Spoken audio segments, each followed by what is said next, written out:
जय हिंद दोस्तों, कैसे हो आप सब। मैं अंजनी कुमार, एक सर्विसमैन बैंकर। होप आप सब अच्छे होंगे। और एक रिक्रूटमेंट आई है एसबीआई की, ठीक है, वो armour and control room operator की जो वैकेंसीज आई है उसके बारे में कुछ एस्पिरेंट्स की क्वेरी थी कि sir should we apply for that or not, और क्या इसमें पे प्रोटेक्शन है।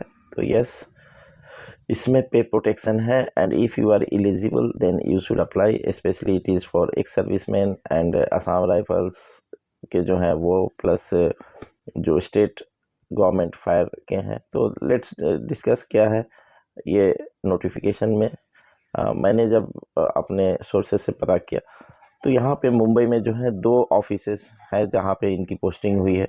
एक लोकल हेड ऑफिस बांद्रा में है, वहाँ पे पोस्टेड है, एंड दूसरा जो पोस्टिंग है वो थाने में है, जो जोनल ऑफिस है वहाँ पे है। तो पहला एडवांटेज तो इनको मैं जो देख रहा हूँ, पे प्रोटेक्शन का एडवांटेज के साथ साथ पे प्रोटेक्शन जो बेनिफिट है वो एक क्लर्क के लेवल की है। मीन्स जो सैलरी स्ट्रक्चर मैंने देखा, जो एक एसबीआई क्लर्क ज्वाइन होने पे आपको जो सैलरी मिलेगी पे प्रोटेक्ट होकर, कुछ उसी तरह की सैलरी आपको यहाँ पर मिलेगी, ठीक है। एंड दूसरा जो एडवांटेज मुझे दिख रहा है, आपको जोनल ऑफिस या लोकल हेड ऑफिस के ब्रांचेज में ही पोस्टिंग होगी, ठीक है। आपको रिमोट पोस्टिंग नहीं होगी, that is the second advantage. And generally they get accommodation, जो भी बैंक के एकोमोडेशन नियर बाई है तो उनको एकोमोडेशन भी जल्दी मिल जाता है, ठीक है। सो नोटिफिकेशन में क्या है, लेट्स डिस्कस। क्या है, recruitment for the post of armours, ये जो है इसका डिटेल्स हम लोग अभी देख लेते हैं। ऑनलाइन रजिस्ट्रेशन आप देख सकते हो कि इसकी ऑनलाइन रजिस्ट्रेशन शुरू हो चुकी है एंड 6 से लेकर 5 अक्टूबर लास्ट डेट है। आपको 5 अक्टूबर तक अप्लाई करना है। डेट ऑफ ऑनलाइन टेस्ट ये दिसंबर 2023 में आपका इसका एग्ज़ाम होगा। And tentative date for downloading online test के लिए जो 10 दिन पहले आपकी एडमिट कार्ड आएगी, ठीक है। एंड 2 वैकेंसीज है, रिजर्व फॉर एक सर्विसमैन, फायर सर्विस पर्सनल, ठीक है। तो फर्स्ट जो वैकेंसीज है वो आर्मर्स के लिए है। यहाँ पे आर्मर्स का आप देख सकते हो, ठीक है, कितनी यहाँ पे स्टेट वाइज, ये office wise Calcutta, then Chandigarh, Chennai, ये लोकल हेड ऑफिसेस हैं एसबीआई के, वहाँ पे वैकेंसीज है। सबसे ज़्यादा वैकेंसीज यहाँ जयपुर राजस्थान में दिख रही है, 3 वैकेंसीज, ठीक है। तो it is applicable for all, सभी के लिए, सीएपीएफ वालों के लिए भी है, असम राइफल्स के लिए भी है, एंड एक सर्विसमैन के लिए भी है, ठीक है। एंड जॉब प्रोफाइल यहाँ क्लियर दे रखा है, carry out inspection of arms and emanations. Basically जो गार्ड्स होते हैं उनके पास गन्स होती है, तो वो गन्स का जो है मेंटेनेंस। नेवी में जो गनरी इंस्ट्रक्टर्स, पीओजीआई, चीफ जीआई जो काम करते हैं, कुछ उसी टाइप का काम है ये। And same way air force, army में भी जो गन मेंटेनेंस का काम देखते हैं, ठीक है, उस वही काम है ये, ठीक है। So repair and maintenance of arms clear लिख रखा है। Carry out pre and post firing inspection, impart training, जो फायरिंग रेंज में जाकर ट्रेनिंग देने का काम है वो भी है, गार्ड्स को ट्रेनिंग देते हैं। मीन्स बेसिकली ये जो अपने सिक्योरिटी ऑफिसर होते हैं, ठीक है, सिक्योरिटी ऑफिसर को ये असिस्ट करते हैं, हेल्प करते हैं टू इन सब चीज़ों के लिए। एनी अदर ड्यूटीज़ परफॉर्म, ठीक है, pertaining टू सिक्योरिटी एक्टिविटीज़। तो minimum age 20 years and maximum age 45 years, ठीक है। तो 45 ईयर्स में मैक्सिमम एक सर्विसमैन लोग एलिजिबल हो जाएंगे, what I feel. Control room operator का देख लेते हैं कि ये कंट्रोल रूम ऑपरेटर की कितनी वैकेंसीज हैं। तो यहाँ आप देख सकते हो कैटेगरी वाइज दिया हुआ है। एंड एक सर्विसमैन, काफ़ी क्वेरीज इसकी आ रही थी कि सर 1 and 1 क्या 2 ही वैकेंसीज है एक सर्विसमैन के लिए। तो नहीं, ऐसा नहीं है। जो भी आपकी जनरल कैटेगरी की वैकेंसीज हैं उसमें भी एक सर्विसमैन को जगह मिलेगी। ये 2 vacancies I don't know separately क्यों उन्होंने फिक्स किया है, ठीक है। तो वो 2 एक सर्विसमैन के लिए तो रहेंगी ही कंफर्म। एंड जनरल वाली वैकेंसीज में भी एक सर्विसमैन अप्लाई कर सकते हैं, ठीक है। तो ये सारी वैकेंसीज ही मीन्स आर्म फोर्स वालों के लिए, तो जनरल कैटेगरी का कोई मीनिंग है नहीं। सो यहाँ पे आप स्टेट वाइज वैकेंसीज देख सकते हैं। वीडियो लंबा ना हो तो इसलिए मैं आगे बढ़ता हूँ। जॉब प्रोफाइल सेम कुछ कुछ मिलता है, inspection of arms and emanations, ठीक है, जो सिक्योरिटी से ही रिलेटेड है। देन एज जो है सेम है, 45 ईयर्स, एक serviceman, x CAPF and Assam rifles, ठीक है, तो उनके लिए। देन आपको एजुकेशनल क्वालिफिकेशंस इसमें मांगा है, तो सर्टिफिकेट्स जो इशू होते हैं गनरी डिपार्टमेंट को वही है बेसिकली।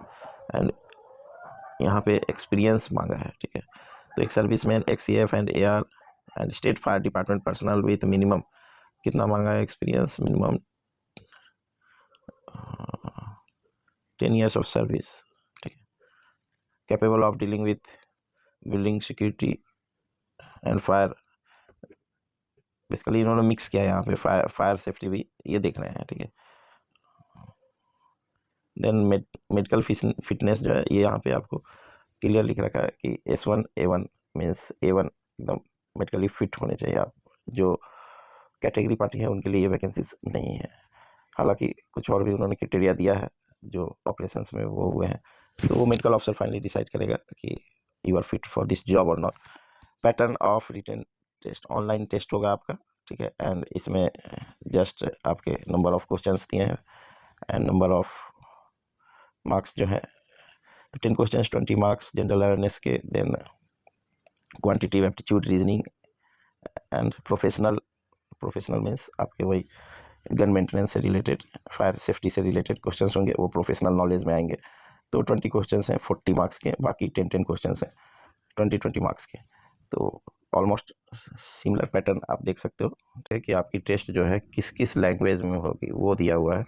तो फॉर एग्जांपल हम ले ले तो यहाँ पे आंध्र प्रदेश, इंग्लिश, हिंदी, तेलुगु, ठीक है, उर्दू, तो ये 4 लैंग्वेज। तो जनरली इंग्लिश हिंदी कॉमन है एंड लोकल जैसे गुजरात के हैं तो गुजराती, पंजाब के हैं तो पंजाबी, सेम वे केरला है तो मलयालम, तो अदर स्टेट्स के भी लोकल लैंग्वेज भी एक ऑप्शन है, आप लोकल लैंग्वेज में टेस्ट दे सकते हैं। सिलेक्शन प्रोसेस जो है यहाँ पे आप ध्यान दो, 25 मार्क्स फॉर इंटरव्यू। यहाँ पे थोड़ा सा मुझे लगता है ट्रांसपेरेंसी रहेगी या नहीं, ठीक है। इन्होंने इंटरव्यू जनरली नहीं रखा जाता है ग्रुप C के पोस्ट में, बट यहाँ पे रखा है इन्होंने, so I will not talk much about that. तो 100 मार्क्स के आपके टेस्ट हो गए, 25 मार्क्स का इंटरव्यू हो गए, और बैंक डिसाइड करेगी कि मिनिमम क्वालिफाइंग मार्क्स क्या होगा, 0.2 जो है यहाँ पे। सो यही सारे क्राइटेरिया हैं। Written test will be held, ठीक है, ऑनलाइन टेस्ट होगा, और ये दिसंबर में आपका प्लान है। 10 दिन पहले एडमिट कार्ड आ जाएगी। तो these are the general informations. बाकी हम आगे बढ़ते हैं। यहाँ कुछ इंपॉर्टेंट पॉइंट्स मुझे दिख रहा है। एक तो एक सर्विसमैन का आपको डिफिनेशन यहाँ दिया है, तो वो आप पढ़ लेना, I think everybody is aware, so ज़्यादा इससे डिस्कस नहीं करूँगा। यहाँ प्रोबेशन पीरियड के बारे में दिया है, ठीक है, कि प्रोबेशन पीरियड आपका होगा एज पर बैंक के जो भी गाइडलाइंस है वो 6 मंथ्स का, 6 महीने का। तो क्लर्क के लिए भी 6 महीने का होता है, कुछ उसी तरह आपका भी 6 महीने का प्रोबेशन पीरियड होगा। इंटरव्यूज़ के बारे में ऊपर ये टॉप में लिखा है, ठीक है। तो जनरली 1:2 या 1:3 के रेशियो में वैकेंसीज़ के वो इंटरव्यू के लिए बुला सकते हैं, ठीक है। तो फॉर एवरी सीट, वो जो आपके ऑनलाइन एग्ज़ाम होने के बाद सपोज़ किसी स्टेट में 2 वैकेंसीज़ हैं, तो वहाँ पे वो 6 लोगों को इंटरव्यू के लिए बुला सकते हैं। तो वही है, एंड मेरिट लिस्ट वो बनाएंगे आपको फाइनली। आपका 25 मार्क्स जो इंटरव्यू का है उसका भी वेटेज होगा, एंड जो आपने ऑनलाइन एग्ज़ाम में जैसा परफॉर्म किया है उसका वेटेज लेकर वो आपको फाइनल मेरिट लिस्ट बनाएंगे, ठीक है। यही डिटेल्स दिया हुआ है यहाँ पे। होप आपको अभी आइडिया लग गया होगा कि क्या है नोटिफिकेशन में एंड किसे अप्लाई करना चाहिए। बेसिकली ये नोटिफिकेशन आए हुए 10 दिन हो गए।